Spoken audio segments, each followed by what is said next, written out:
asifiwe sana. Nimesema mahali ambapo Kristo anatukuzwa katika moyo wako, sio katika jengo. Katika moyo wako, mahali ambapo Kristo anatukuzwa, Roho Mtakatifu huwa anashuka. Bwana Yesu asifiwe. Na ni nia ya Kristo kwamba kila mmoja awe na Roho Mtakatifu, kwa sababu Roho Mtakatifu ndiye msaidizi wetu. Bwana Yesu asifiwe sana. Mtu asiyekuwa na Roho Mtakatifu ni sawasawa na mtu asiyekuwa na msaidizi. Mtu asiyekuwa na Roho Mtakatifu hawezi kuitii sheria ya Mungu, hawezi kulitii neno la Mungu. Bwana Yesu asifiwe sana. Ni kama gari ambalo halina dereva. Bwana Yesu asifiwe. Kwa Roho Mtakatifu ni wa muhimu sana, na nia ya Kristo ni kwamba kila mmoja awe na Roho Mtakatifu, kwa sababu alisema ninakwenda na nitarudi tena, kitambo kidogo sitakuwepo, kitambo tena kidogo nitakuwepo. Kwa alirudi kwa njia ya Roho Mtakatifu. Bwana Yesu asifiwe sana. Kwa naomba unapokwenda kusikia usimsikilize neema. Hebu sauti ya moyo wako imsikilize Kristo, imuone Kristo siku ya leo. Bwana Yesu asifiwe sana. Na ndio maana kuna umuhimu sana wa kutengeneza moyo wako kabla hujaja kwenye ibada. Amen. Tengeneza moyo wako, samehe kila aliyekukosea. Na mwambie Kristo, yamkini kuna watu ambao nimewakwaza, ninaomba unisamehe kwa sababu kuna watu nimewakwaza. Bwana Yesu asifiwe sana. Ili kwamba kila unapokuja kwenye ibada upokee, usije na kukaa na kuondoka bure. Bwana Yesu asifiwe. Haleluya. Ukumbuka Kristo alifungua moyo wa Lydia. Kila mmoja anafahamu Lydia, si ndio Kwa sababu aliyachukua yale maneno katika moyo wake. Alikuwa anamsikiliza, akawasikiliza wale watumishi wa Mungu kutoka ndani ya mioyo yao. Bwana Yesu asifiwe sana. Wale watu ambao Petro walikuwa wakimsikiliza Petro, Kornelio na ndugu zake, si wote walioshukiwa na Roho Mtakatifu. Ni wale waliosikia neno katika mioyo yao. Sio kusikia neno kwa masikio yao haya. Neno walisikia neno kwa masikio ya ndani, ndio walipokea Roho Mtakatifu. Bwana Yesu asifiwe sana. Kwa hiyo ndani ya moyo wako uwe na nia ya kutamani kuwa na huyu Roho Mtakatifu. Bwana Yesu asifiwe sana. Kwa sababu anaposhuka anakaa na wewe milele. Bwana Yesu asifiwe sana. Na ndio maana akasema kwamba sitakuacha, nitakuwa nawe hata ukamilifu wa dahari. Haleluya. Haleluya. Ni maana ndio utangulizi huo, ili usije kumwangalia neema hapa mbele. Even me am learning. Hata mimi najifunza, nafundishwa. Bwana Yesu asifiwe sana. Namshukuru sana Mungu wa bangu wa kiroho na Bisanga. Namshukuru sana baba yangu kwa sababu Mungu amemtumia sana kunitoa mbali nilikokuwa. Bwana Yesu asifiwe sana. Kwa hiyo kanigroom hata sasa ni mwanafunzi naendelea kufundishwa. Bwana Yesu asifiwe. Hebu mpigie makofi Mungu wa bangu wa kiroho. Ni Mungu wako pia, si ndio jamani? Ni Mungu wako pia, kwa sababu nimesikia watu wanatoa ushuhuda hapa. Ni Mungu wa kaka, ni Mungu wa dada, ni Mungu wa mama, ni Mungu wa mtoto. Bwana asifiwe sana. Na ni Mungu anayeangaza, kwa sababu ulimwengu unamuona. Mahali palipo na Mungu unakuwa umembeba ndani yako, ulimwengu unamuona. Bwana Yesu asifiwe sana. Haleluya. Haleluya. Haleluya. Nimwambia Mungu mimi nakwenda pale kama chombo. Sijui naenda kuongea nini. Nachojua tu umesema kwamba mnapokuwa mmealikwa mahali msijiulize mtasema nini. Kwa sababu mtapewa hapo cha kufanyaje? Cha kusema. Bwana asifiwe. And I know the spirit of my Father is with me here right now. Bwana Yesu asifiwe. Kwa hatutatoka wakapa. Amen. Nimesema Roho Mtakatifu ni msaidizi wetu. Amen. Roho Mtakatifu ni mzuri, ni mtamu, nampenda. Kwa sababu nataka nimjue zaidi. Kwa sababu nikimjua zaidi nitamjua Kristo zaidi. Siwezi kumjua Kristo kama sitamjua Roho Mtakatifu. Na hatuwezi kuacha kuongea habari za Roho Mtakatifu, kwa sababu kwa njia ya Roho Mtakatifu tunamfahamu Kristo. Bwana Yesu asifiwe. Anasema atawakumbusha yote niliyowaambia. Kwa bila yeye sitajua Kristo anasemaje. Bwana Yesu asifiwe. Kwa sababu Mungu anaongea na sisi kwa neno, kwa kupitia Roho Mtakatifu. Bwana Yesu asifiwe sana. Kwa hiyo yamkini na Biblia nzima kichwani mwangu, ndani ya moyo wangu na Biblia nzima, lakini kutumia lile neno ni Roho Mtakatifu kwa wakati huo. Bwana asifiwe sana. Kwa sababu anajua ni silaha za aina gani za kutumia wakati huo. Maana anajua kabisa kwamba vita hii imetoka wapi, ni ya namna gani. Bwana asifiwe sana.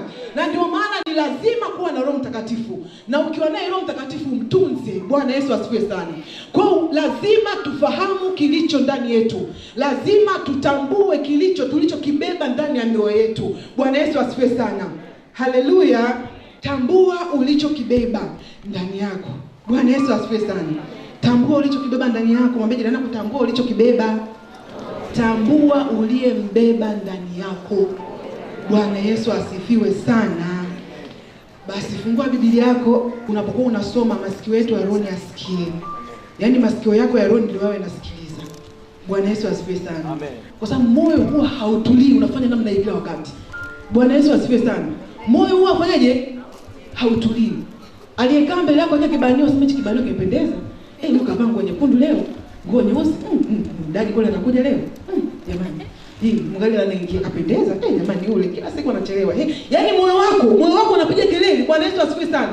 Ukiuruhusu moyo wako, hutasikia, hutapokea. Kwa sababu una uwezo wa kucontrol moyo wako umsikie Kristo. Bwana Yesu asifiwe sana. Kwa hiyo kazi yako, kama unaweza kusema asante Yesu kila wakati, asante Yesu, nenda moyo wako, asante Yesu, asante Yesu. Niko darasani. Kwa sababu kuna watu ambao Roho Mtakatifu amekusudia kuwabadilisha, kuwafungua kwa wakati huo. Bwana Yesu asifiwe sana. Yamkini unapojihesabia haki kwa umekaa, yamkini kuna mahali umefungwa hujui. Kwa unaposarenda kwa Roho Mtakatifu, sijui chochote, anakufundisha vitu vipya kwa neno lile unalolifahamu. Bwana Yesu asifiwe sana. Nasoma kitabu cha Marko sura ya 11 kuanzia mstari wa kwanza. Hata walipokaribia Yerusalemu, karibu na Bethfage na Bethania, kukabili mlima wa Mizeituni, aliwatuma wawili katika wanafunzi wake, akawaambia, nendeni mpaka kile kijiji kinachowakabili, na katika kuingia ndani yake, mara mtaona mwanapunda amefungwa, asiyepandwa na mtu bado. Mfungueni, kamleteni. Na mtu akiwaambia, mbona mnafanya hivi? Semeni, Bwana anamhitaji, na mara atamrudisha tena hapa. Wakaenda zao, wakamwona mwanapunda amefungwa penye mlango nje katika njia kuu, wakamfungua. Baadhi ya watu waliosimama huko wakawaambia, mnafanya nini kumfungua mwanapunda? Wakawaambia, kama Yesu alivyowaagiza. Nao wakawaruhusu. Wakamletea Yesu yule mwanapunda, wakatandika mavazi yao juu yake, akaketi juu yake. Watu wengi wakatandaza mavazi yao njiani, na wengine matawi walioyakata mashambani. Nao watu walitangulia, na wale waliowafuata wakapaza sauti, Hosana ndiye mbarikiwa ajaye kwa jina la Bwana. Umebarikiwa na ufalme ujao wa baba yetu Daudi. Hosana juu mbinguni. Tambua uliyembeba ndani yako. Bwana Yesu asifiwe sana. Bwana Yesu asifiwe sana. Napenda kumtambua sana niliyembeba. Natamani kumjua sana niliyembeba. Hata kama ninalijua neno kwa viwango gani, natamani nimjue sana niliyembeba. Kwa sababu naweza kulijua neno kuanzia mwanzo mpaka Ufunuo. Naweza nikawa nimelelewa kwenye malezi ya kuwa Mkristo, nimepelekwa Sunday school. Naweza kuwa nimepita sehemu mbalimbali kwenye mikutano. Naweza kuwa nalifahamu Agano Jipya sana, lakini kumbe simjui Kristo sawa sawa. Bwana Yesu asifiwe sana. Kwa maana yake ni kwamba kuna Kristo basi wa aina mbili katika kanisa wakati huu. Kuna Kristo wa historia. Historia ya alizaliwa Yesu msalabani. Tuna njia ya Kristo akapita pale akafanya kazi. Alizaliwa na mwanamke Maria. Bwana Yesu asifiwe sana. Nikajua historia yote ya Kristo. Nikajua kwamba aliponya. Najua kabisa aliponya. Najua kabisa baba yangu wa kiroho amenifundisha kwamba Yesu anaponya. Najua kwamba baba yangu wa kiroho amenifundisha kwamba Yesu anasamehe. Yesu anafungua. Yesu anabariki. Najua historia, najua habari yote hiyo. Nafahamu kila kitu. Hata neno linaposoma mahali hapa, najua kila mstari, nafahamu. Huwa na kesha nasoma neno najua. Lakini kumbe nikawa simjui Kristo halisi. Bwana Yesu asifiwe sana. Kuna Kristo kumbe wa historia, na kuna huyu Kristo ambaye huwa anafunuliwa na Roho Mtakatifu. Na ndio maana mwanzo nikasema Roho Mtakatifu ni muhimu sana. Kwa sababu bila Roho Mtakatifu siwezi kumjua Kristo. Bwana Yesu asifiwe sana. Kujua kwamba Kristo anaishi, ni Roho Mtakatifu anisaidie kujua Kristo anaishi. Kuna wimbo mmoja Roho Mtakatifu Mtakatifu alishusha ndani ya bango wa kiroho, unasema kwamba natamani nikukumbatie Yesu. Simesahau sauti. Natamani nikukumbatie Yesu. Bwana Yesu asifiwe sana. Nikawa nimetafakari ule wimbo. Nimetafakari ule wimbo sana. Kwamba unapokuwa kwa mfano kwenye maombi unaomba, halafu ni Roho Mtakatifu anaomba. Wakati mwingine you feel it, unasikia kabisa kwamba niko na mtu ambaye haonekani. Bwana Yesu asifiwe. Unasikia upendo usiokuwa kawaida, kana kwamba natamani nimkumbatie kwa sababu unamsikia. Na neno la Mungu linasema kwamba Mungu ni upendo. Mungu ni upendo. Bwana Yesu asifiwe sana. Kwa akiwa ndani yako, yuko ndani yako in the form of the Holy Spirit. Hiyo ndio tafsiri yake. Akasema natamani nikukumbatie. Kwa hiyo nikasema kwamba Mungu uko rohoni sana, kwa sababu hilo ni swala la rohoni.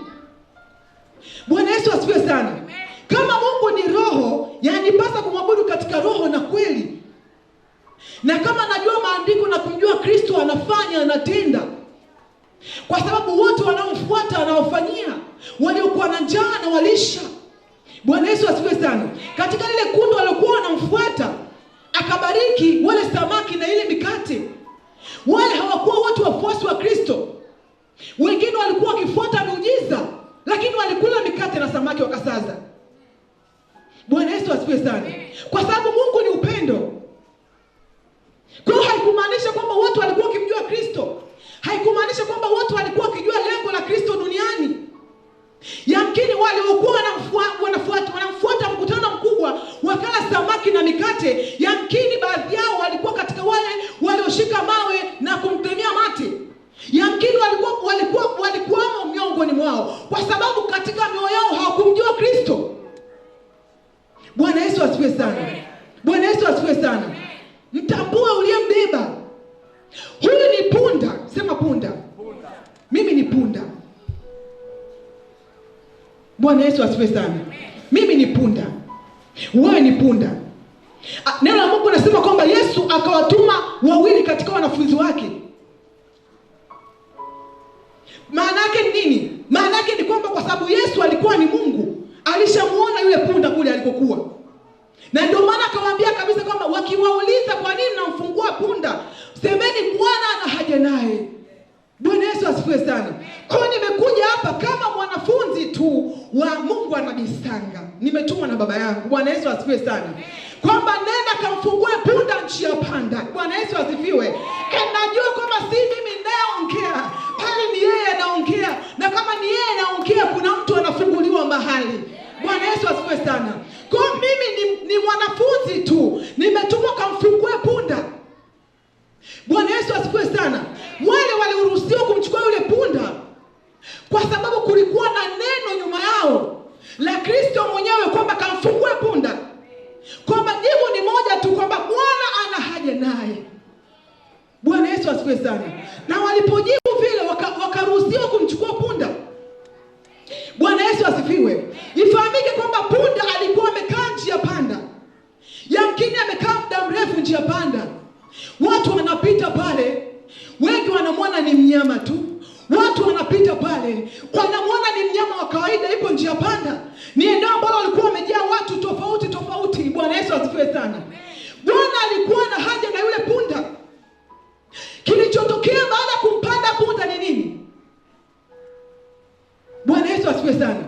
Baada ya kumpanda punda, yamkini wale wengine waliokuwa wanapita njia panda, wakimpita punda pale, walikuwa mmoja wapo wakwenda na kutandaza nguo punda akapita juu ya nguo. Bwana Yesu asifiwe sana. Wakatandaza nguo punda akapita juu ya nguo, kwa sababu thamani ya punda ilikuwa kwa yule aliyekuwa amembeba. Bwana Yesu asifiwe. Kwa hiyo yamkini kuna wengine ambao walikuwa wanambeza punda, yamkini kuna wengine waliona ni mbeba mizigo tu, wakaona kwamba huyu hana thamani gani, kazi ya punda ni kubeba mizigo. Lakini punda, ule mzigo aliyoubeba wakati ule ulikuwa ni mzigo wa tofauti. Bwana Yesu asifiwe.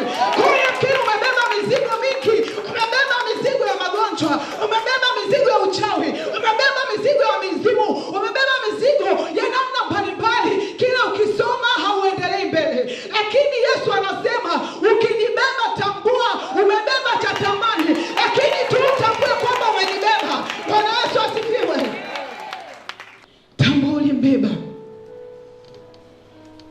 Kuna umuhimu wa kumtambua uliyembeba. Unamtambuaje uliyembeba? Kwa miujiza? Ulipata kazi? Ndugu zako waliokoka? Uliponywa magonjwa? Na ndio kwa sababu uko mahali hapa? Uliomba Mungu akakujibu? Itakuwaje siku ukiomba afu asipokujibu kama ulivyotaka? Na ndio maana nasema tambua uliyembeba. Ni Mungu wa namna gani? Ni Mungu wa tabia gani? Tambua uliyembeba. Tambua uliyembeba. Kuna umuhimu wa kutambua uliyembeba. Wakamtandikia nguo punda. Wakamtandikia punda. Yesu alienda kwa mwendo mrefu sana. Aliyekuwa na kanyaga zile nguo alikuwa ni punda. Wakamtandikia punda, wakamtandikia punda. Punda akapita juu ya nguo. Punda akapita juu ya majani. Thamani ya punda ikapanda kwa sababu amembeba Kristo. Amembeba Mwokozi wa ulimwengu. Amembeba mponyaji. Na ndio maana Yesu alipoendelea mbele akasema kwamba alipoona mji tena mbele, akasema laiti ungalijua na wewe. Laiti ungalijua na wewe. Wale walikuwa wanamtandikia wakasema mfalme ajaye, Mwokozi wa ulimwengu. Mfalme ajaye, Mwokozi wa ulimwengu. Lakini aliyekuwa anapata raha, anatembea kwenye nguo na majani na mitende, alikuwa ni punda. Bwana Yesu asifiwe sana. Bwana Yesu asifiwe sana. Kwa hiyo tambua unapokuwa umembeba Kristo, jitambua wewe ni mtu wa thamani sana. Na angalia sana tabia yako. Bwana Yesu asifiwe sana. Angalia sana tabia yako. Kwa sababu punda anaonekana alikuwa akitembea juu ya zile nguo. Hakukosea akapita nchi ya nguo. Hakukosea akapita nchi ya majani. Kwa sababu aliyekuwa ameshikilia ile kamba kumuongoza punda alikuwa ni Kristo. Bwana Yesu asifiwe sana. Bwana Yesu asifiwe sana. Umembeba Mungu wa thamani sana katika maisha yako. Umembeba Kristo. Bwana Yesu asifiwe sana. Kwamba yatakiwa tumtambue Kristo. Na ndio maana watu wengi wanahangaika makanisa, kwa sababu ndani ya mioyo yao bado hawamjui Kristo, the living Jesus. Tunamfahamu Yesu wa historia. Bwana Yesu asifiwe sana. Tunamfahamu Yesu wa historia. Tuna Roho Mtakatifu ndani. Una Roho Mtakatifu ndani yako. Mimi napenda kuamini kwamba una Roho Mtakatifu ndani yako. Activate your spiritual life. Activate your spiritual life. Huisha maisha yako ya rohoni. Unahitaji kuongea mara kwa mara na Roho Mtakatifu usikie akikuongoza. Unahitaji Roho Mtakatifu anapoongea ni kama vile mnatembea wawili. Bwana Yesu asifiwe sana. Ni kama vile mnatembea nini? Mnatembea wawili. Activate your spiritual life. Na ndio maana haiwezekani tukaongea bila kusema kwamba soma sana neno la Mungu. Bwana Yesu asifiwe sana. Bwana Yesu asifiwe sana. Bwana Yesu asifiwe sana. Natamani siku ya leo huyu Kristo ninayemsema mbele hapa mahali hapa, huyu Kristo ambaye tumesikia watu wakishuhudia shuhuda mbalimbali mahali hapa, shuhuda mbalimbali mahali hapa, na nikafurahi nikasema hizi shuhuda zimetokea kwenye maisha haya watu ili ya kwamba waendelee kumfuata Yesu, kwa sababu wanaachilia miujiza ili for the salvation of our soul, kwa ajili ya kuokoa nafsi yako, ili ya kwamba umfuate, ili ya kwamba umshuhudie kwa wengine, ili kwamba na ndugu zako wajue kwamba kuna Kristo. Bwana Yesu asifiwe sana. Bwana Yesu asifiwe sana. Kuna watu walitumwa kwenda kuipeleleza nchi ya maziwa na asali. Haleluya. Walipenda kwenda kupeleleza ile nchi. Kabla hawajafika, Mungu akaongea na Musa kwamba akapeleleze ile nchi. Kwa katika kila makundi, wale wakuu wale makundi watume kupeleleza nchi. Kama ni nchi nono, je, ni nchi nzuri? Je, inapendeza? Bwana Yesu asifiwe sana. Wakaenda kupeleleza ile nchi. Walipoenda kupeleleza ile nchi,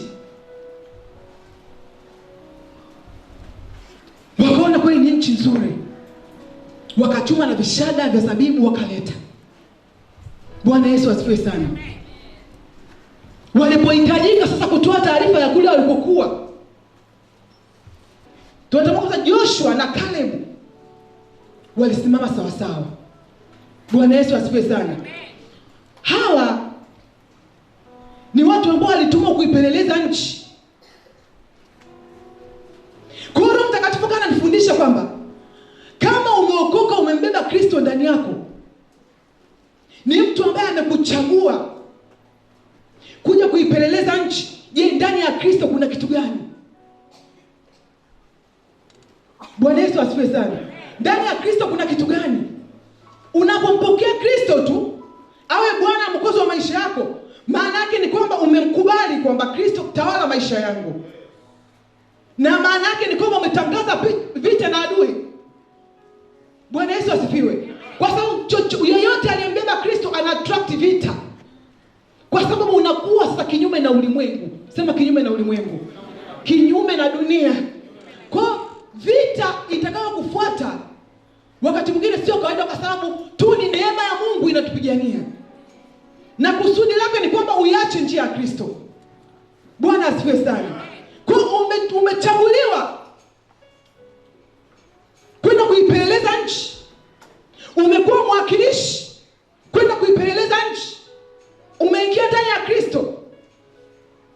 Bwana Yesu asifiwe sana. Kuna watu ambao watahitaji kusikia habari za Kristo kutoka kwako. Wale wengine wakasema tumeona watu wale ni wakubwa, ni majitu, wanaweza kutula nyama kabisa. Bwana Yesu asifiwe sana. Lakini kuna wale walikuja na habari njema, si ndio jamani? Tunafahamu hiyo habari Wakaja na habari njema ya kwamba ile nchi ni nchi ya asali na maziwa. Ni kweli kabisa. Joshua akasema kwamba wale watu ni chakula kwetu. Bwana Yesu asifiwe sana. Kwamba Kristo ni mtamu. Kristo ni mtamu. Ndani ya Kristo kuna amani. Ndani ya Kristo kuna furaha. Ndani ya Kristo kuna kila kitu.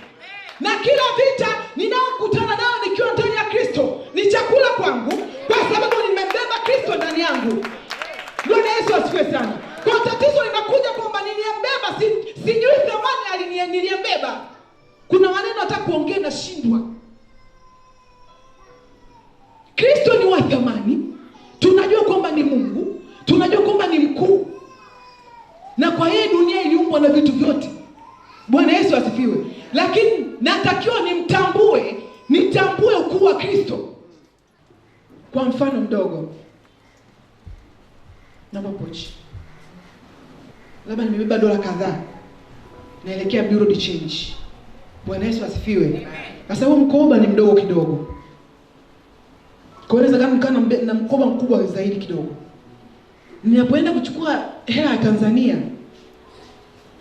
kwa dola kadhaa, yamkini kabeba mzigo mkubwa sana.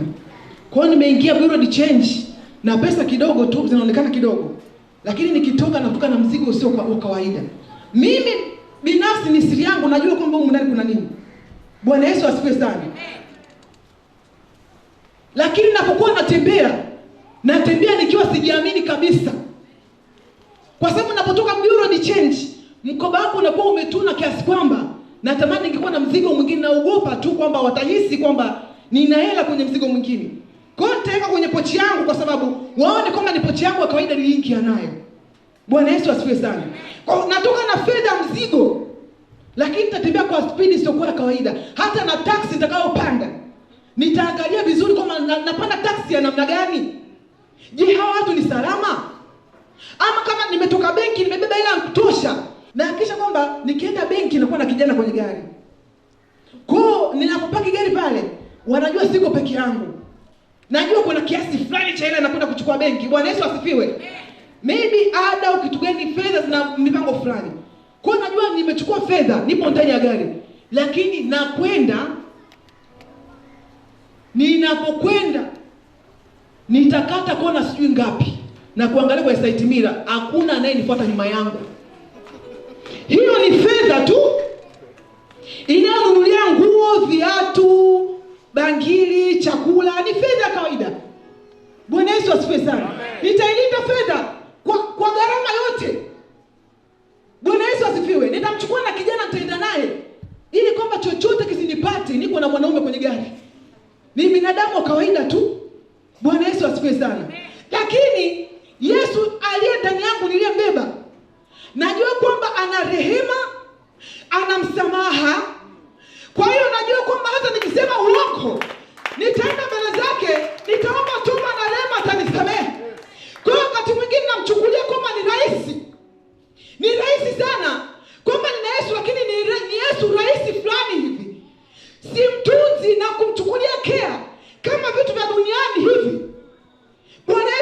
sana.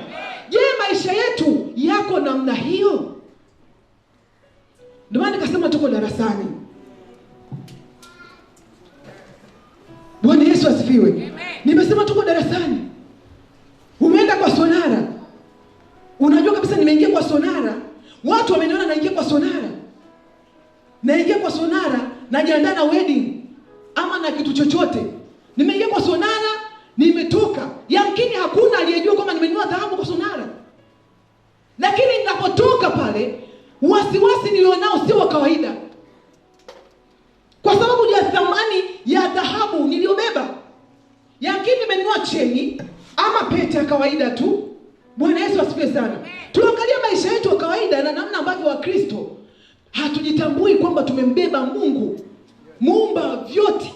Maana alisema fedha na dhahabu ni mali yangu, dunia na vyote vijazavyo ndani yake. Bwana Yesu asifiwe sana. Kwa hiyo nitaitunza dhahabu. Nitasema nikiweka mfukoni, wataingiza mkono mfukoni. Niweke kwenye pochi, wanakata pochi na viwembe. Niweke wapi? Wanawake wanasema naweka kwenye brazia.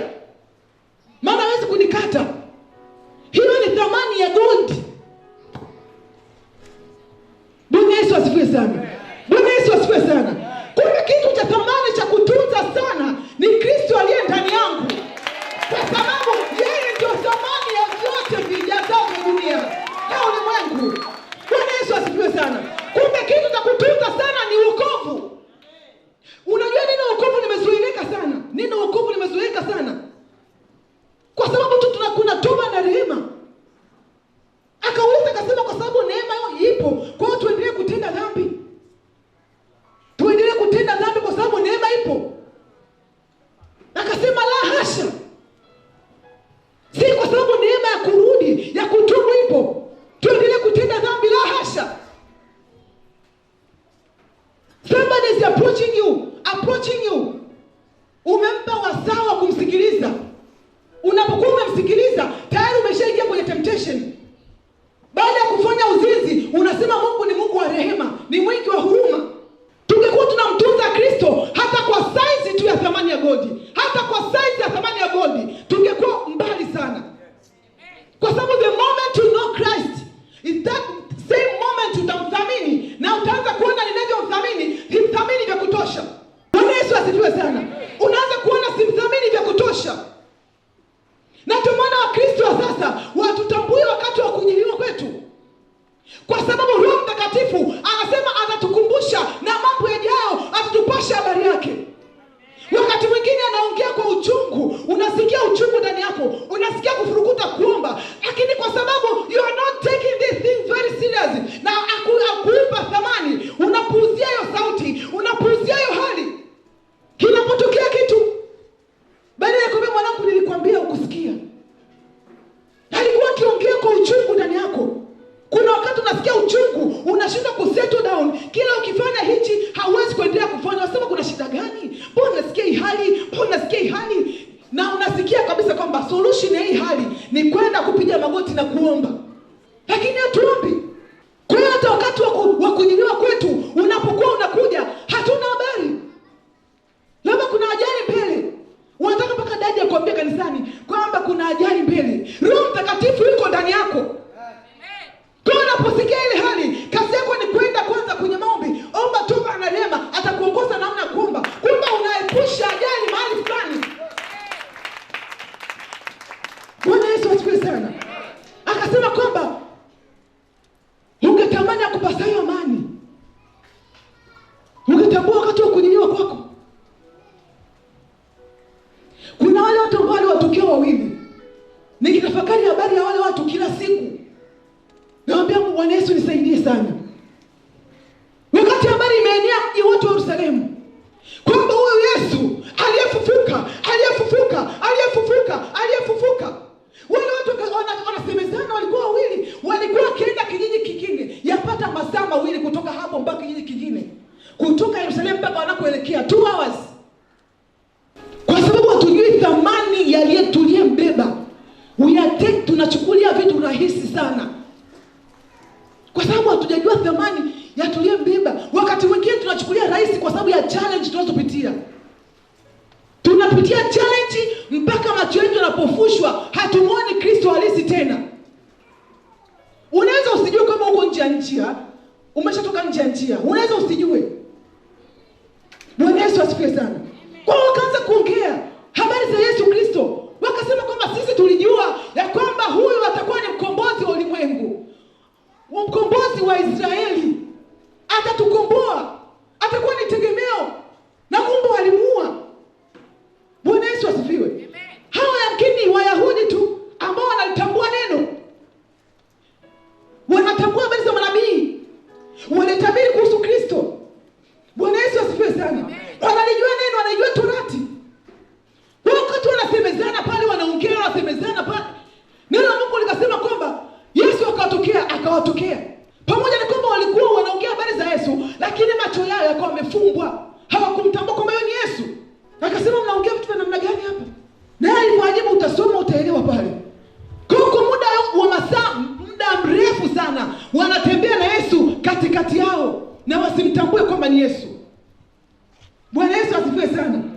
Akawaambia kwa habari ya Musa alipotabiri manabii, wakasema kuhusu Kristo, wakasema kwamba hamkujua kwamba alitakiwa kupitia mateso, hamkujua kwamba angefufuka.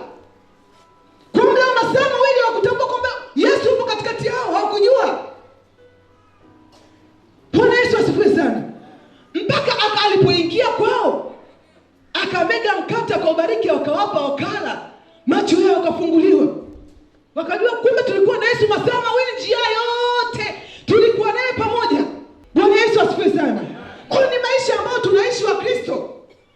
Upo na Yesu, yamkini upo na Yesu tangia ulikotoka kule. Yesu alikuwa pamoja na wewe muda mrefu, na ndio maana mpaka umefika mahali hapa, njia nzima upo na Kristo. Hukumpatia Kristo hapa, Kristo ulikuwa naye huko. Alilijua jina lako tangu kabla kuumbwa kwa misingi ya ulimwengu, alikuwa anakutambua. Bwana Yesu asifiwe sana. Lakini haujamjua Kristo halisi bado. Yupo Kristo anaishi, ambaye ni Roho Mtakatifu anifunulie, akufunulie, uenjoy maisha. Wakati wa challenge, enjoy him. Usipokuwa wa challenge, enjoy him. Huyo ndio Kristo. Bwana Yesu asifiwe sana. Kwa hiyo tunapokuwa tunapata mikate, ndipo tunasema Bwana Yesu, jamani, nimemuona Bwana Yesu, nimepona magonjwa, nimemuona Kristo. Kumbe ni Yesu yuko pamoja na mimi. Kumbe watu wengine wanashuhudia, nasema kwamba nikatambua kumbe Mungu ananipenda sana. Kwa wakati wote ule wa nyuma hakuwa ametambua kwamba Mungu anampenda sana. Bwana Yesu asifiwe sana. Mtambue uliyembeba. Bwana Yesu asifiwe sana. Mtambue uliyembeba. Hatumtambui Kristo kanisani tu, kwamba tunakwenda kanisani tunataka tumtambue Kristo kwamba huyu ni Yesu anaishi. Yesu anaishi ni Yesu ambaye anajimanifesti ndani ya moyo wa mtu mmoja mmoja. Bwana Yesu asifiwe sana. Huyu ndiye Yesu anaishi. Kwa sababu ufalme wa Mungu sio neno, ni amani, ni katika amani, ni katika furaha, ni katika nguvu. Bwana Yesu asifiwe sana. Kwa Kristo hakai ndani yako hivi hivi. Akikaa ndani yako, manake lazima uwe na nguvu. Sema nguvu. Na hiyo nguvu inatoka kwenye neno la Mungu. Bwana Yesu asifiwe sana. Bwana Yesu asifiwe sana. Hatumtambui Kristo kanisani tu, tunamtambua Kristo kazini, Kristo kwenye kazi ya mikono yako, Kristo njiani, Kristo kwenye miji, Kristo kila mahali, Kristo in the form of the Holy Spirit. Bwana Yesu asifiwe sana. Kama kuna watu ambao walikuwa wewe chanzo cha teknolojia mpya, walikuwa ni Wakristo na pamoja, kwa sababu ya Roho Mtakatifu.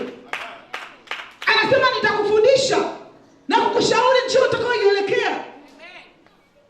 Bwana Yesu asifiwe sana. Nitakutazama, jicho langu likikutazama. Kama kuna namna ambavyo teknolojia mpya na mambo mapya na ubunifu mpya, basi ungetoka kwa Kristo. Lakini tunajua kwamba tu Roho Mtakatifu tunamtumia kwenye maombi peke yake. Bwana Yesu asifiwe sana. Unajua kwa nini watu wanaenda kwa waganga? Watu wanaenda kwa waganga kwa sababu wanajua kwamba pamoja na vipawa vyao peke yake haviwezi chochote. Wanahitaji kitu cha ziada juu yake. Kwa hiyo wanaenda kutafuta nguvu za giza, na badala yake wana wa Kristo hawaonekani. kwa sababu kwanza hatujui tuliyembeba na hatujui kazi yake. Kwa wana upande wa pili wanaonekana kwa sababu wanakwenda kule, na kwa sababu hatutambui tuliyembeba tunabaki chini na kulalamika kila siku. Unajua kuna maneno tunaimba. Hiyo Zaburi 32 inasema nitakufundisha. Tunaimba. Lakini tukitoka hapa ni kama vile tumemwacha Yesu na Mungu anabisanga hapa, tumeondoka kule. Jitambue ulivyo kanisani, jitambue ulivyo saluni, jitambue ulivyo uliyembeba kwenye kampuni yako. Kwa sababu Kristo anatakiwa aonekane kwenye kampuni yako. Bwana Yesu asifiwe sana. Kama ni watu waliokuwa watakuwa maarufu, basi ni wa Kristo. Kwa sababu yule punda alikuwa maarufu kwa sababu alikuwa amembeba Kristo. Bwana Yesu asifiwe sana. Kwa kilichobaki sasa hivi ni kuigiza tu. Yaani unaigiza tu, imani imegeuka kwamba tunaiga. Nitumie neno kuiga. Hakuna jipya tena. Na wakati Kristo ni mpya kila siku. Bwana Yesu asifiwe sana. Kwa sababu anasema rehema zangu ni mpya kila siku asubuhi. Lakini tumebakiwa wa zamani na watu wa kuiga vitu vya wengine kwa sababu hatutambui tuliyembeba na kazi yake. Bwana mkombozi wako mtakatifu wa Israeli asema hivi: mimi ni Bwana Mungu wako, nikufundishaye ili upate faida, nikuongozaye kwa njia ipasayo kuifuata. Laiti ungelisikiliza amri zangu, ndipo amani yako ingalikuwa kama mto wa maji, na haki yako kama mawimbi ya bahari. Tena wazao wako wangalikuwa kama mchanga, na hao waliotoka katika tumbo lako kama chembe zake. Jina lake lisingalikatika wala kufutwa mbele zangu. Bwana Yesu asifiwe. Pigie Bwana Yesu makofi. Anatufundisha kupata faida.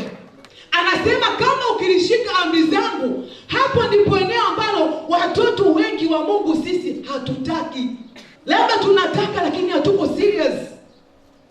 Wakati wa kufundishwa, wa kusukwa, wa kutengenezwa tabia, huo wakati hatuko tayari kuvumilia. Anasema nitakufundisha ili upate faida.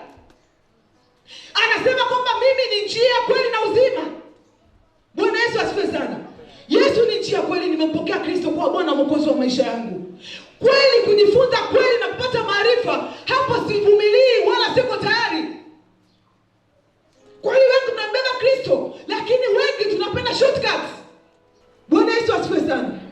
Wanasema kumfuata Yesu kuna miujiza, kuna kuponywa, kuna kupata kazi. Mbona nimekuja hata kwa Nabii Sanga niko vile vile.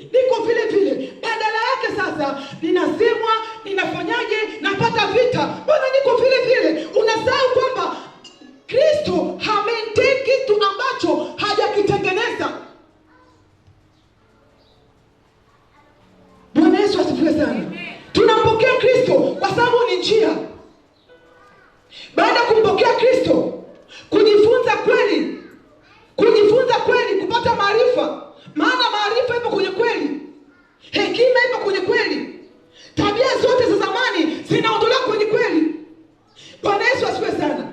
Sasa kwa maana yake ni kwamba ili kuupata ule uzima, lazima upitie kwenye kweli na ukae muda ambao Kristo anataka ukae kwenye kweli. Bwana Yesu asifiwe. Bwana Yesu asifiwe. Wengi tukishampokea Kristo kama njia, baada hapo tunataka kuruka kweli, tunataka kwenda kwenye uzima. Unaanza kupima, nimempokea Kristo miaka 5 iliyopita, nina shida ya kupata mke, mbona mpaka sasa sijapata mke? Unashinda kukumbuka kwamba Yesu yuko busy kutengeneza tabia yako. Maana ni mtu ambaye yamkini huwezi kukaa na mwanamke. Bwana Yesu asifiwe sana. Yamkini wewe ni mkulima mkubwa tu, lakini anajua kwa tabia zangu kwa sasa siwezi kuwa na kampuni na kumanage watu na kusimamia kilimo sawa, lazima nitengeneze. Bwana Yesu asifiwe. Bwana Yesu asifiwe. Naomba watu watatu.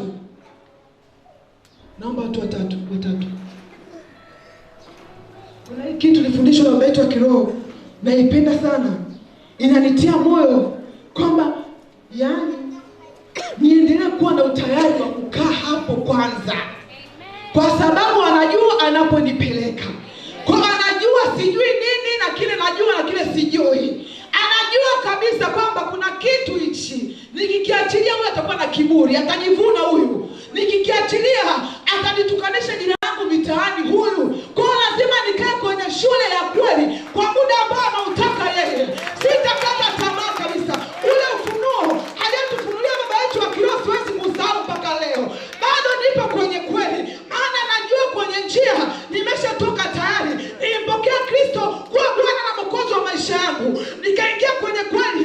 Hapa kwenye kweli nipo tayari kwa kufundishwa kweli. Nitafundishwa kwa njia ya challenge, nitafundishwa kwa njia ya magonjwa, nitafundishwa kwa njia ya neno, nitafundishwa kwa njia ya kukaribiwa, nitafundishwa kwa njia ya kutandikwa vibao, lakini niko tayari kujifunza kweli. Najua nikitoka kwenye kweli nitakuwa nimeiva sawa sawa, maana yake Kristo ananiandaa kwa ajili ya kitu kijacho. Bwana asifiwe. Naomba tujipange hapa namna hii. Naomba tujipange hapa. Kwa watoto wa Mungu, hapo ulipo ujitambue. Kuna watu wamepokea Kristo leo, kuna wengine washampokea Kristo muda mrefu. Jitambue sana. Kwa sababu kuna namna ambapo tunaishi na kuna namna ambapo hatutambui tuliyembeba. Kwa hiyo wakati mwingine tunajisahau na tutakaa kwenye kweli hapo mpaka Kristo akubali aridhie kwamba sasa mtoto wangu ameiva. Kama nitakaa kwenye kweli na nitakuwa na disobedience, basi nitachelewa kwenye kweli hapo, kwa sababu hata achia kile kitu mpaka nitakapofika kwenye hatua ambayo yeye Kristo mwenyewe anaitaka. Bwana asifiwe. Bwana Yesu asifiwe sana. Bwana asifiwe.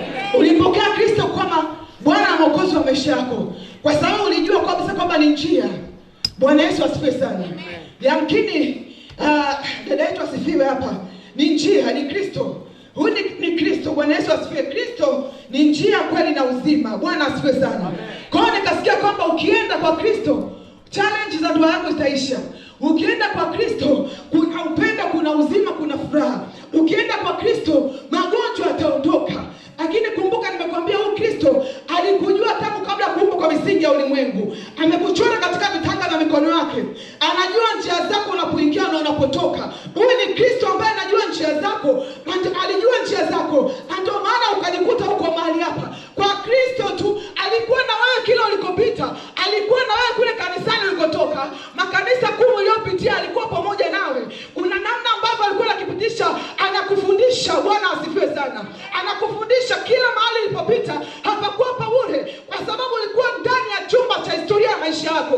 Kwa hiyo ukafika mahali ukasema uko kwenye njia tayari. Ukasema sasa kwa Nabii Sanga, niliambiwa nikifika kwa Nabii Sanga nitapata kila kitu amani, kila kitu ni starehe. Bwana asifiwe sana. Usitambue kwamba Kristo tayari unaye kwa sababu unatambua kwamba ni njia, kweli na uzima. Bwana Yesu asifiwe sana. Unaye Kristo tayari. Haleluya. Kazi ipo kwenye kweli. Hakuna watu wengi sana hapa kwenye kweli.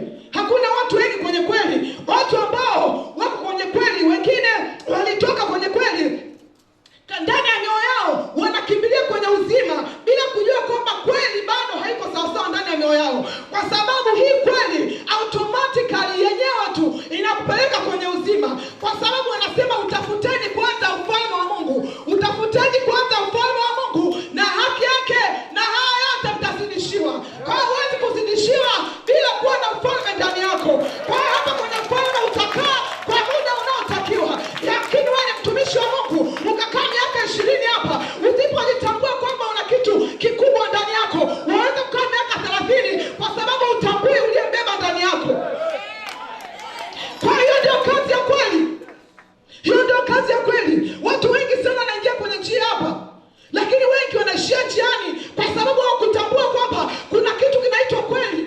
Kuna maarifa, kuna hekima, kuna ujuzi, kuna talanta, kuna vitu vya aina yote, kuna vipawa, kuna karama. Bwana asifiwe. Nitaijua karama yangu na kipawa changu hapa kwenye kweli. Lakini nilipompokea Kristo sikujua mimi ni nani. Nimempokea Kristo tu, lakini hapa kwenye kweli nitajijua mimi ni nani, kwa sababu kuna vitu vinakuwa purified ndani yangu, vinaondoka ndani yangu, vinaondoka ndani yangu. Baba yangu ananiambia, unajua wewe una uinjilisti ndani yako. Unabaki kushangaa kwa sababu kweli imechuja, ondoa vitu vyote, akafungua macho yako ukapata kuona kumbe mimi ni fulani. Sikujijua kama mimi ni fulani. Ndio kazi ya kweli.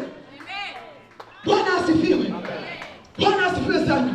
Kwa watu wengi wanapenda njia halafu uzima.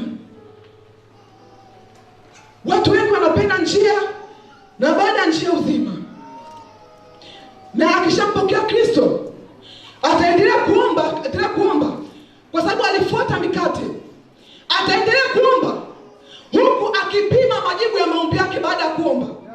Na matokeo yake ni kuvunjika moyo na wengine kuacha wokovu kabisa, kwa sababu hawakutambua kwamba kuna gharama kwenye kuipata kweli. Wanatakiwa walipe gharama kuipata kweli. Wakishaingia kwa Yesu wanajua ni raha starehe. Kinachofuatia anataka magari, anataka mume, anataka mke, anataka magorofa, anataka kazi, anataka kila kitu. Kwa sababu nilisikia kwamba wewe ni Kristo. Mtoto wa Mungu, nikwambie kuna gharama ya kulipa mahali hapa. Iko gharama. Iko gharama ya kulipa. Hapa kuna muda wa kutosha wa kukaa. Na mtu anayejitambua kwa wakati wa Kristo aliopanga ukae kwenye uzima, ukae kwenye kweli, utakaa kwa wakati ule na wakati huo atakutoa, kwa sababu kila jambo lina wakati na majira yake. Bwana asifiwe sana. Kwa hiyo tumtambui sana tuliyembeba ndani yetu. Hatujui thamani yake sana kwa sababu hatukukaa kwenye kweli sawa sawa. Tulikaa kwa wasiwasi, tukakaa tukipima, je, nikiomba mvua itanyesha?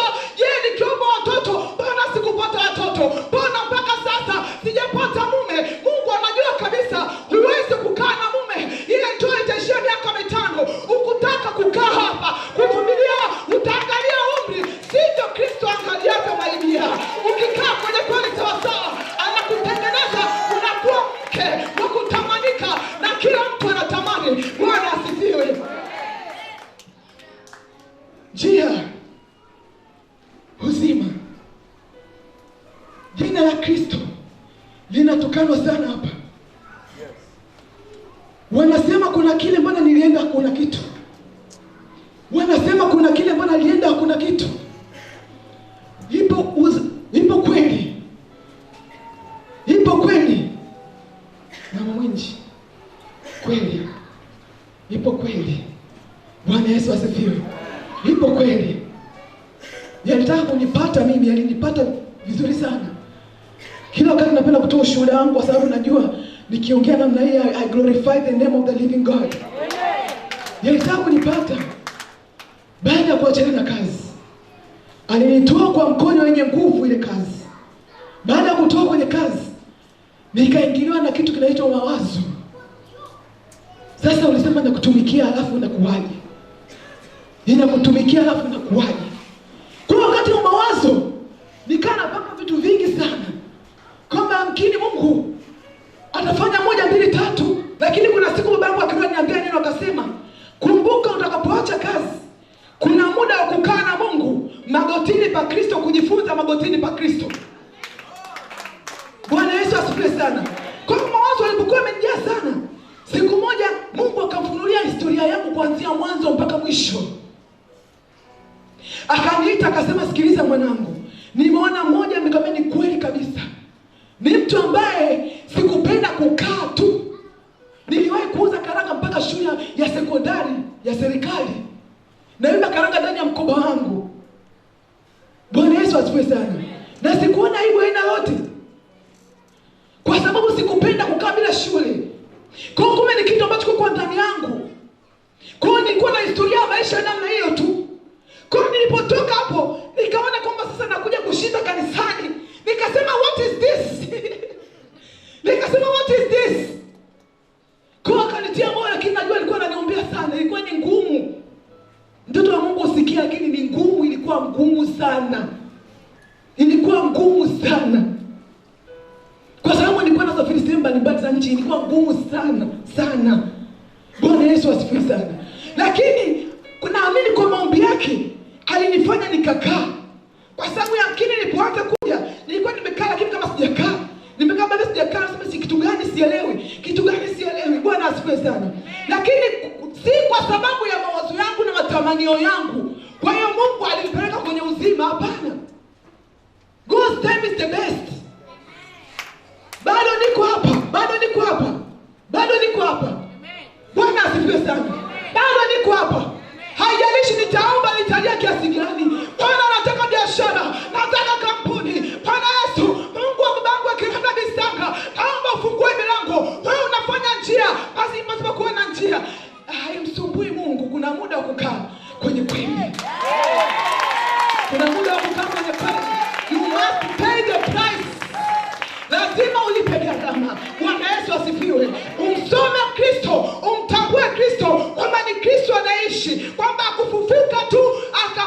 mbinguni. Kumbe alirudi in reality katika fomu ya Roho Mtakatifu na ndio anaishi. Bwana Yesu asifiwe sana. Mnaweza kurudi. Bwana Yesu asifiwe sana. Kwa hiyo tambua kwamba umembeba Kristo. Umembeba Kristo ndani yako. Na ukae kwenye kweli sawa sawa. Usipokaa kwenye kweli sawa sawa, huwezi kujua kwamba Kristo anaishi. Amen. Kwa sababu kila siku utakula mikate. Kila siku mvua inanyesha katika ulimwengu wa roho. Bwana Yesu asifiwe sana. Huishi chochote. Lakini anachohitaji umjue basi Kristo. Uongee na Kristo. Ujue mpango wa Mungu kesho inakuwaje. Ujue mpango wa Mungu kwa maisha mwingine. Bwana Yesu asifiwe sana. Bwana Yesu asifiwe sana. Utambue ulichokibeba.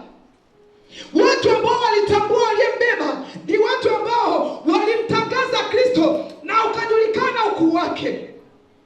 Watu tunaosoma kwenye Biblia, watu mbalimbali, ni watu ambao walikuwa na Roho Mtakatifu ndani yao. Walikuwa na Roho wa Mungu ndani yao, ambao walifanya majina yao yakatambuliwa na wafalme na malikia, kwa sababu walitambua kwamba wana Kristo ndani yao. Walitambua kwamba hata kama tukiungua moto, tayari Kristo atakuwa ametangulia kwenye moto, na kama tukiingia kwenye moto hautatuteketeza. Ni watu ambao walitambua waliyembeba, walikuwa na uhakika waliyembeba. Kuna mwingine wanatishiwa tu kwamba nitakupa talaka wewe mwanamke, nakwambia achana na wewe Yesu wako, unaanza kutetemeka namna hii. Hujamtambua sana uliyembeba, kwa sababu tambua kwamba unatakiwa ukae kwenye kweli sawa sawa, umjue Kristo sawa sawa. Usipomjua Kristo sawa sawa, ndio sababu ya kutetemeka namna hii. Hawakutetemeka. Wale watatu waliotoka kwenye moto walisema, kama mfalme kama ni hivyo, basi ututupe na iwe kama unavyotaka. Tunajua Mungu wetu atatuokoa na huo moto. Walijua kwamba ndani ya moto alishatangulia Kristo. Kwa maana tukiingia kwenye moto, mfalme akaangalia namna hii, akasema tumewatupa watatu, mbona naona wanne tayari. Bwana Yesu asifiwe. Ni kwa sababu tu walitambua waliyembeba, na Kristo alijua kwamba hao wananijua sawa sawa, wanajua thamani yangu. Bwana Yesu asifiwe sana. Walikuwa wakatawala maamuzi hata ya wafalme. Waliweka heshima ya huyu Mungu. Wengine hawakuelewa kwamba wale wana Roho Mtakatifu ndani yao, wana moyo, wana Roho wa Mungu aliye hai, aliye juu. Wakasema hao wana roho ya Mungu watakatifu. Wafalme walikuwa wakiwategemea watu. Kumbe na wao wanapata challenge, si ndio? Wanapitia challenge. Kama una muda kamsome Daniel vizuri. Tusiwe na tabia kusoma Biblia kipande na kipande na kipande. Pata muda wa kuijua kweli sawa sawa. Bwana Yesu asifiwe sana. Ni mtumishi wa Mungu, nabii ambaye wafalme walimtambua.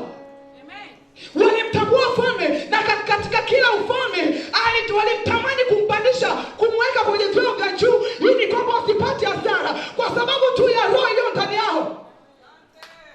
Kwa sababu ya roho iliyokuwa ndani ya Danieli, alipita mfalme huyu akamwambia, Danieli, nimeshindwa. Hata wachawi wote wameshindwa kutafasiri ndoto, wameshindwa. Ndoto imeniondoa amani. Walikuja na roho zao na uchawi wao na watu hekima wa kila namna, wakashindwa kutafasiri ndoto.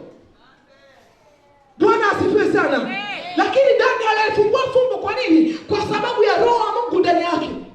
Wakati wa mtoto Nebukadreza, na yeye mfalme hivyo hivyo, mke wake akasema, nimekumbuka kuna mtu mmoja ana roho ya tofauti ndani yake.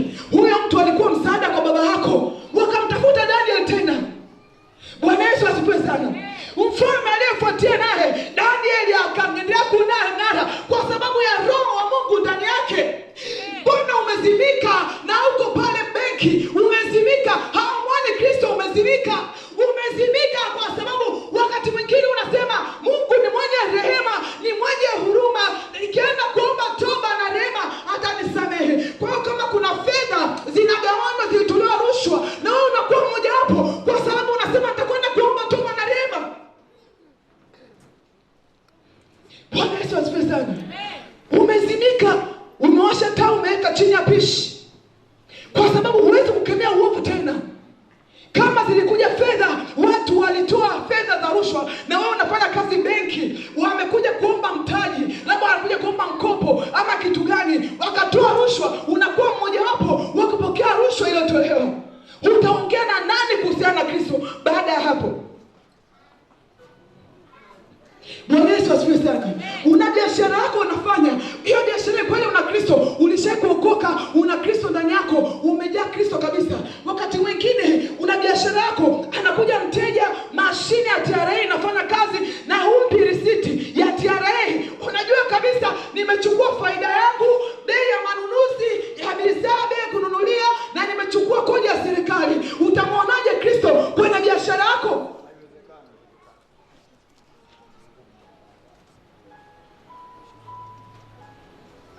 Unajua kabisa ya kwamba wewe ni mtumishi wa ndani, ni kazi, ni sehemu Mungu anakupitisha. Wewe umekaa pale kwa ajili ya kuangalia watoto wadogo wale, watoto wa Kristo wale, lakini unakosa uaminifu. Anapotoka mama tu, unachowafanyia wale watoto, kwa sababu hawezi kujielezea, unakijua mwenyewe. Utamwonaje Kristo kwenye njia zako? Bwana asifiwe sana. Bwana asifiwe sana. Wewe ni mwanamama yamkini, ni mwanamama ndani ya ndoa, una miradi ambao unajua kabisa mwenzi wako hana habari na miradi hii, na wewe umembeba Kristo ndani yako. Unapokea fedha, unafanya unavyotaka mwenyewe nje kule, unahudumia si watu gani, mume wako, mwenzi wako hana habari ya chochote, umemficha makusudi. Unamwambia Mungu, mbona uonekane kwenye ndoa yangu? Kila siku ni migogoro. Unataka nini baada ya hapo?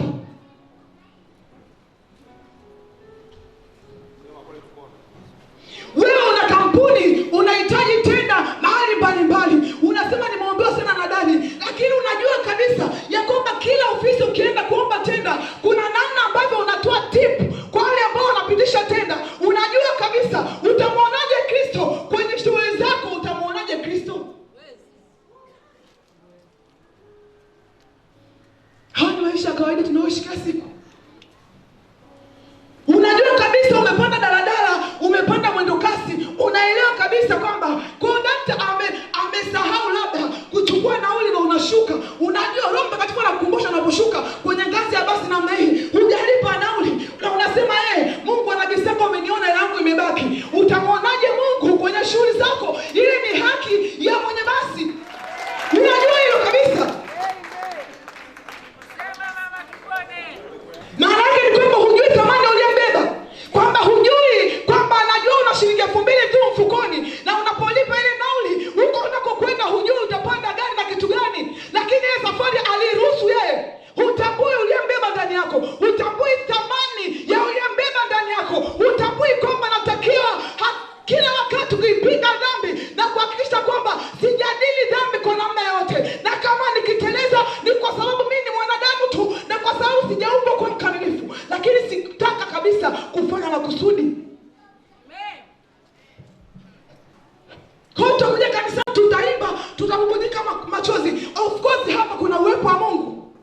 Unapoingia kwenye chumba cha rehema, anaposoma anasema kwamba unapotubu anakusamehe hata dhambi zijapokuwa nyekundu sana kama damu, anasema zitakuwa nyeupe kama theluji. Lakini kumbuka ile namna ya kumdharau Kristo kwa kiwango kile, utamwona Mungu kwa mbali sana kwenye shughuli zako, utamwona Mungu kwa mbali sana kwenye maisha yako, utaenjoy Kristo aliye ndani yako. Hata tusamehe, rehema yake itakuwa ndani yetu.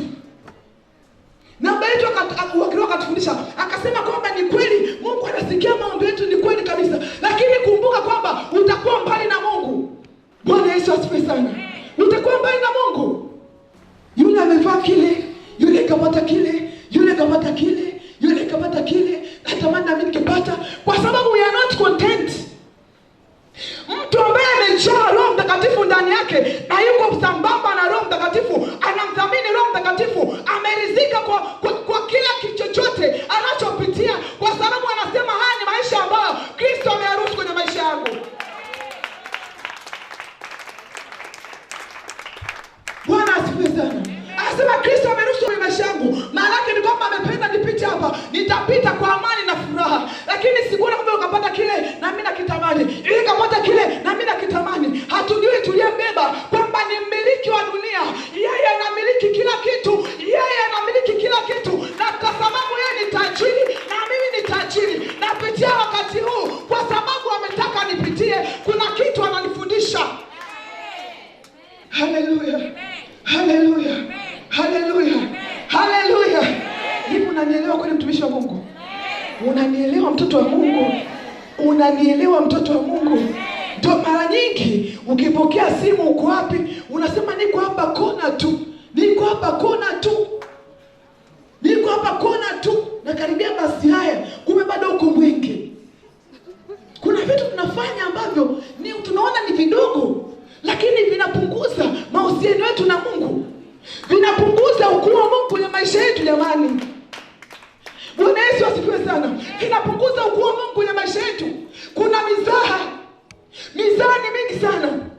Kwa nini? Mimi tafakari nikasema, kwa nini Biblia ikakataza mizaha? Ni kwa sababu ndani ya mizaha kuna uongo. Ndani ya mizaha kuna uongo. Unamuuliza mtu, hicho ulichoongea hapa ni cha kweli? Ndio umesema, watu wamecheka, wamefurahi, lakini ni ukweli? Bwana Yesu asifiwe sana. Unagundua kwamba sio ukweli. Tunahitaji kumwona Kristo kwenye maisha yetu jamani. Kristo anaishi. Kristo anaishi. Tunahitaji kumwona Kristo anaishi kwenye maisha yetu. Tuko chini ya beti wa Kirona Misanga. Tunaona namna ambavyo Mungu anafanya mambo makubwa ambayo tukisikia kwa masikio yanawasha. Na kila wakati anasema sifanyi kazi, sifanyi chochote, lakini vitu vyote hivi vinatoka wapi? Ni kwa sababu ameamua kwamba nataka kuwa na mahusiano na Kristo peke yake. Sihitaji kusikia kitu kingine. Tatizo ni kwamba tunajua kwamba kabisa nikijulikana mimi ni mlokole na nikifanya hichi kitendo nitaonekana mimi ni mshamba. Nikikataa hii fedha nitaonekana kama ni mshamba. Nikataa kwa support hawa nitaonekana kama ni mshamba. Watanitoa kwenye kamati ya kupitisha tenda, na ukiingia kwenye kamati ya kupitisha tenda kuna fedha unasaini. Bwana Yesu asifiwe sana. Kwa hiyo tuna Kristo tumembeba, lakini pia kuna njia zetu nyingine ambazo tunahisi tukizitumia zile njia tutapata faida zaidi. Na ndio maana dhambi ya uongo ni dhambi ambayo imetuzonga wengi sana, kwa sababu tunajua kwamba kwa kupitia uongo kuna vitu tunafanikisha, lakini kumbe tunatusababishia laana na shida njia tunayoendea mbele. Bwana Yesu asifiwe sana. Kuna siku nienda Sikoani. Sikumbuki ni lini, lakini kuna siku nienda Sikoani. Nikatoka hapa mpaka pale Nigeria airport. Kuchekiwa passport yangu. Nikaonekana passport ina shida. Ni passport ambayo nilipia double, sikumbuki tukamecheka, kuna shida fulani ambayo haikutaki, ile visa ilikuwa batili. Kwa hiyo nitakiwa labda nipate visa nyingine tofauti.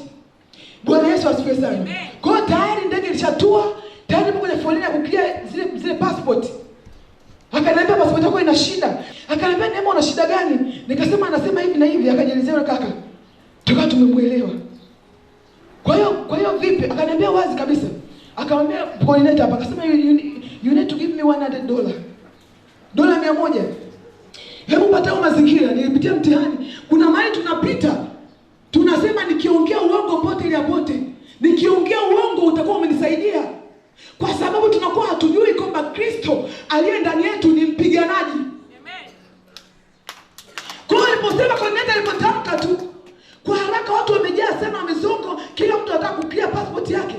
Nikatoa dola 100 nikampa yule kaka. Akasema passport weka chini, weka katikati ya passport hapo. Kumbuka ni safari ambayo ni divine. Ni mtumishi wa Mungu ametuita, ni Mungu mwenyewe ametualika kwenda kule kwa ajili ya kufunguliwa. Bwana Yesu asifiwe sana. Kwa hiyo nikaweka dola 100 katikati ya passport. Baada ya hapo akafungua passport, akaifanyaje? Kumbe akufanya chochote. Tulipopita pale ilikuwa ni mlango wa mwisho, kwa hiyo tukaondoka na passport, tukaondoka free. Kwa hiyo tumekaa muda mrefu sana kiasi kuwasubiri wenyeji wetu clear resi mizigo na nini, tupokelewe tuondoke twende kanisani. Bwana Yesu asifiwe sana. Nilipata mtihani, mtumishi wa Mungu. Ndani ya nafsi yangu nilikuwa natafakari tu kwamba nimetoa hela, Mawazo mengine naambia kwani passport yako simeshashughulikiwa tayari. Sauti ya adui. Umetoka kule kote kule na gharama zote za kusema sijui nitachaguliwa, sijui vipi. Haya umepita umefika airport, pale ndio penye kifungo hapo hapo. Bwana Yesu asifiwe sana.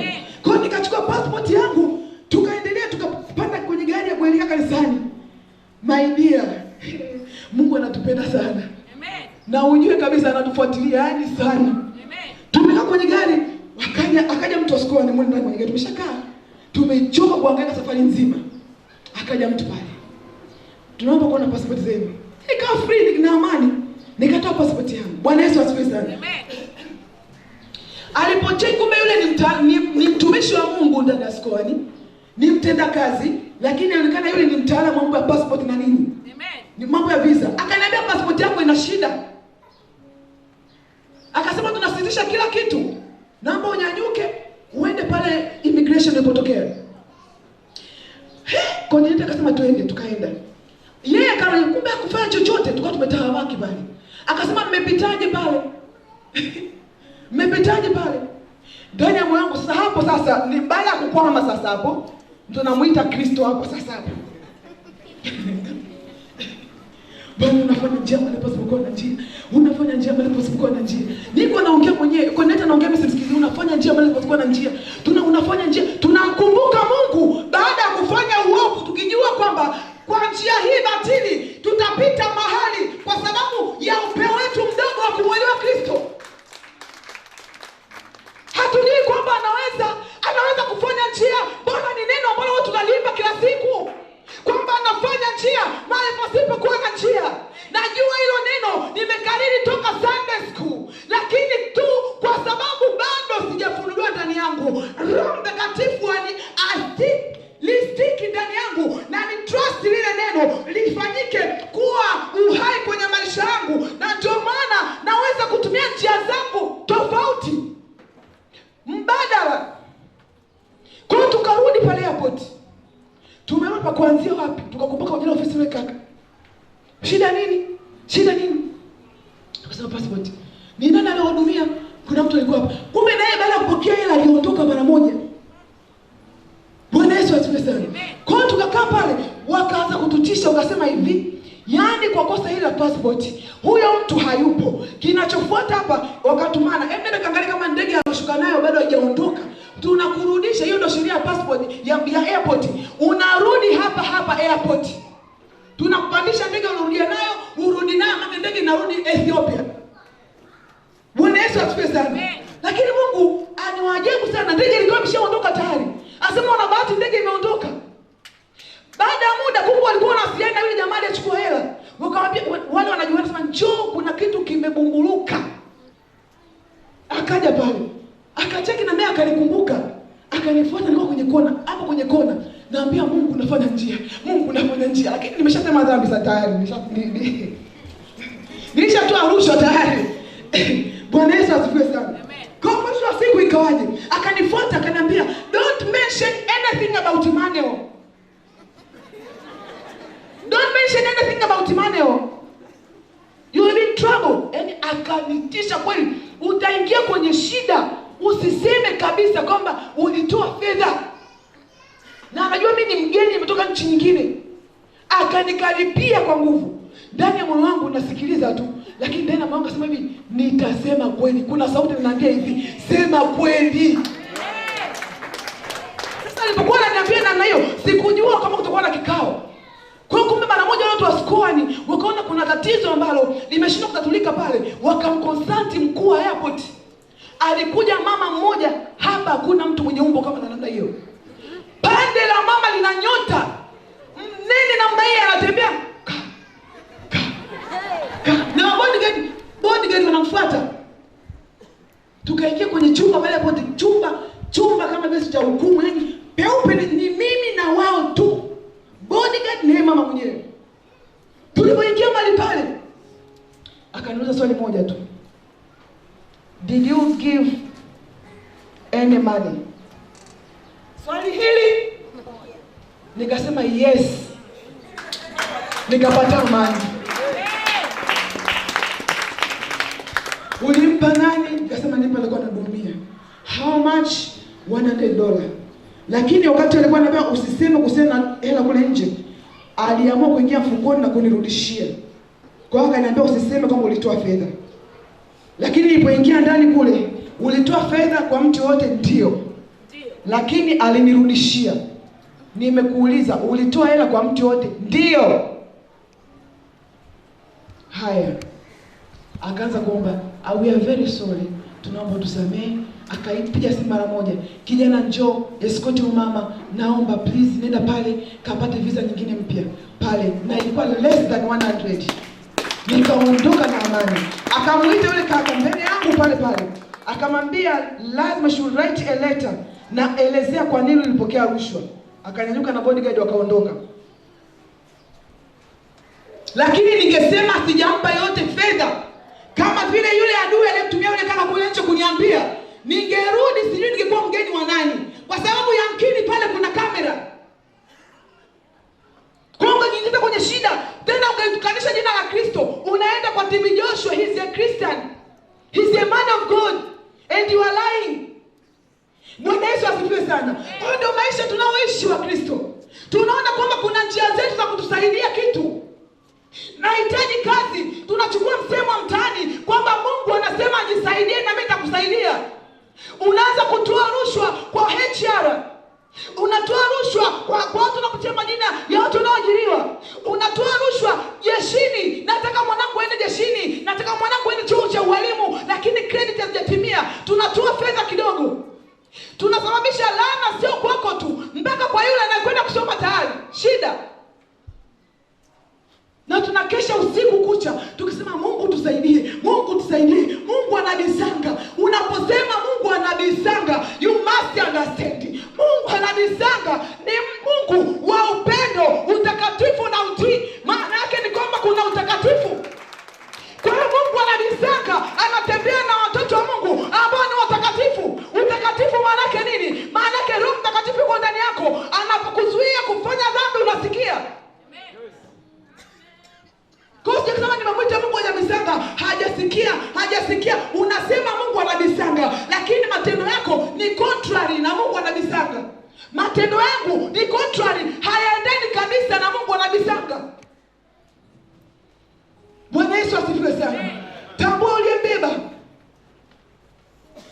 Mtambue sana uliyembeba. Mtambue uliyembeba. Na niwalizia kusema kwamba kumbuka kwamba chochote utakachokipata utapokufika kwenye uzima. Nikisema uzima namaanisha all essentials of life. Kila kitu kijuacho cha utimilifu katika maisha. Utakapofika kwenye uzima, tambua kwamba ni Kristo amenisukasuka, ni Kristo ameninoa, nimefika kwenye uzima. Lazima ni maintain kila kitu, na utakuwa na uwezo wa kumaintain zile baraka, kwa sababu kuna mahali ulipita na ukajazwa.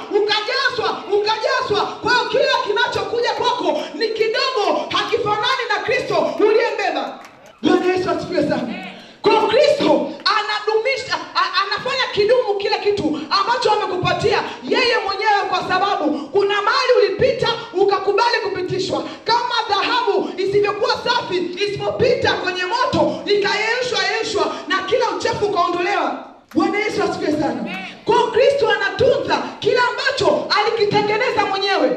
Kama sikukubali kutengenezwa, maana yake ni kwamba maisha yangu yatakuwa ya wasiwasi tu, kwa sababu sikukaa sawasawa kwenye kweli. Kwa hiyo mtumishi wa Mungu ambaye uko mahali hapa, mtoto wa Kristo, yamkini kuna mahali ambako unahisi ni adui amekufunga, ama magonjwa yanakuja, yamkini ni shetani. Mbona baadhi ya magonjwa hayaponi? Mbona sipati mke? Mbona sipati mume? Kuna vitu unatamani kwenye maisha yako. Tambua kwamba Kristo anakujua, na kama uko mahali hapa anakujua sawasawa, anajua unaopitia.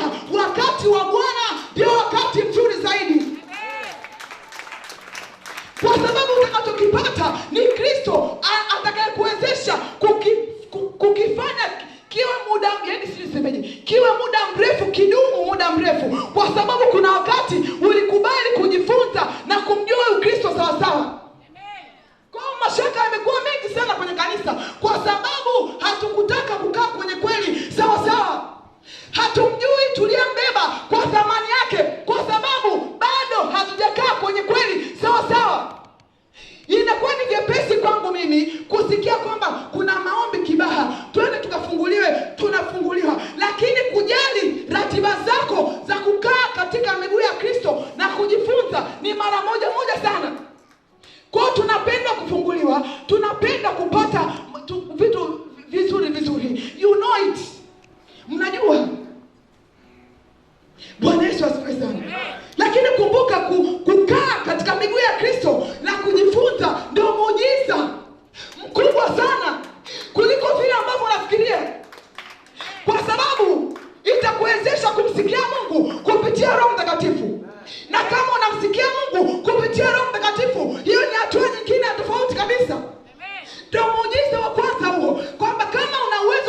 anapokufanyia muujiza, kumbuka muujiza umepokea kwa ajili ya kukomboa nafsi yako, kwa ajili ya kuijenga nafsi yako, kuisha nafsi yako, kumtafuta Kristo zaidi. Bwana Yesu asifiwe sana.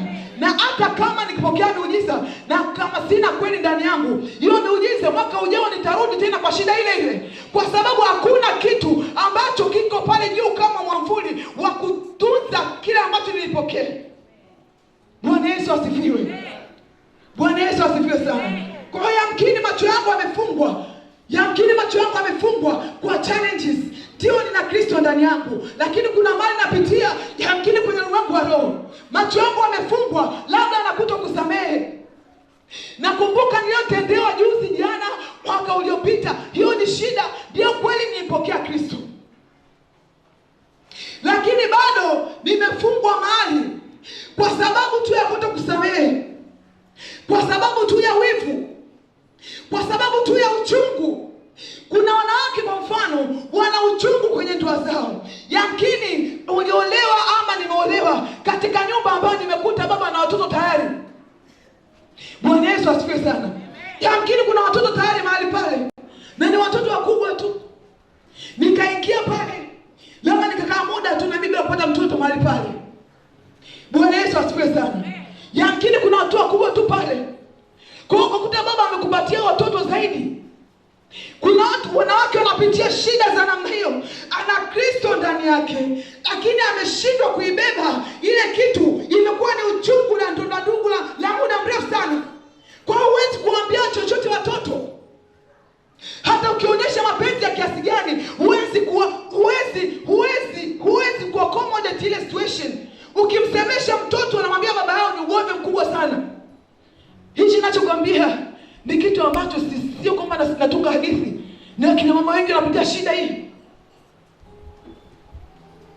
Wakina mama wengi wanapitia shida hii. Wakina mama wengi wanapitia shida hii.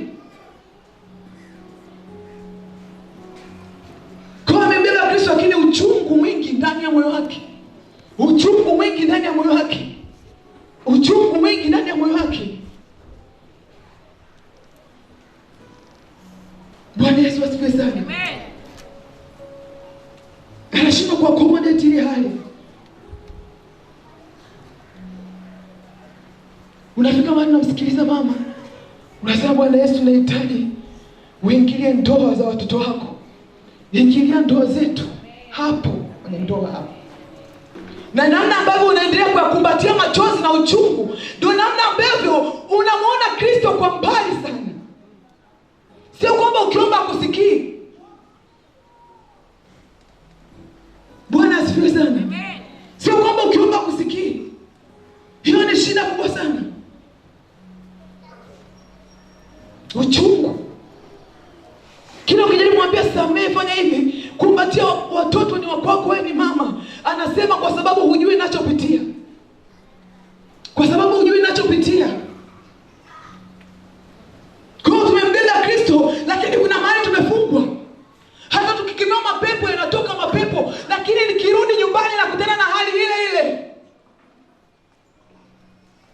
Kwa hiyo imekuwa maisha yangu. Maisha unalea watoto, unatunza watoto, unaogesha watoto, lakini baba yao hayuko pamoja na wewe. When it comes to his kids, hayuko pamoja na wewe kabisa, ni shida. Bwana Yesu asifiwe sana. Lakini siku ya leo Kristo anasema ya kwamba nenda utamkuta mwanapunda amefungwa.